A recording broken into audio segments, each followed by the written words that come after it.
ಬೆಂಗಳೂರಿನಲ್ಲಿ ಈ footpath operation ಮುಂದುವರೆದಿತ್ತು. ಸುಂಕದಕಟ್ಟೆಯಲ್ಲಿ ಬೀದಿ ಬದಿ ವ್ಯಾಪಾರಿಗಳ ತೆರವು ಕಾರ್ಯಾಚರಣೆಯನ್ನ ಮಾಡಲಾಗ್ತಿತ್ತು. ಈ ಸಂದರ್ಭದಲ್ಲಿ ಪೊಲೀಸರು ಹಾಗೆ ಬೀದಿ ಬದಿ ವ್ಯಾಪಾರಿಗಳ ನಡುವೆ ವಾಗ್ದಾಳಿ ಕೂಡ ನಡೆಯಿತು. ತೆರವು ಕಾರ್ಯಾಚರಣೆಗೆ ಬಿಡಲ್ಲ ಅಂತ ಬೀದಿ ಬದಿ ವ್ಯಾಪಾರಿಗಳು ಪಟ್ಟನ್ನ ಹಿಡಿದಿದ್ರು. ಇನ್ನು ವ್ಯಾಪಾರಿಗಳನ್ನ ವಶಕ್ಕೆ ಪಡೆದುಕೊಂಡು ತದನಂತರವಾಗಿ ಬಿಡುಗಡೆ ಮಾಡಿದ್ದಾರೆ ಪೊಲೀಸರು. ಸುಂಕದಕಟ್ಟೆಯಲ್ಲಿ ಇಂದು ಸಂಜೆ ಈ ಒಂದು ಘಟನೆ ನಡೆದಿದೆ.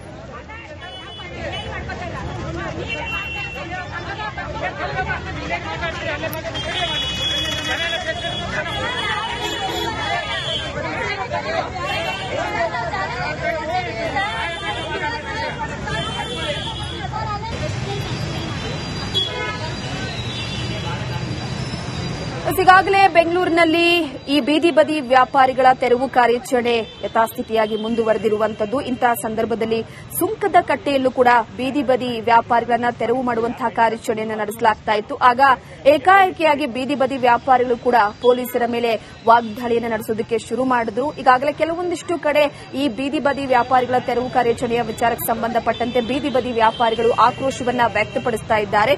ಇಂತಹ ಸಂದರ್ಭದಲ್ಲಿ ಪರಿಸ್ಥಿತಿ ಕೈ ಮೀರುತ್ತೆ ಅಂತ ಒಂದಷ್ಟು ಜನನ ವಶಕ್ಕೆ ಪಡೆಯಲಾಗಿತ್ತು. ತದನಂತರವಾಗಿ ಬಿಟ್ಟಿ ಮನೆಗೆ ಕಳುಹಿಸಿದ್ದಾರೆ.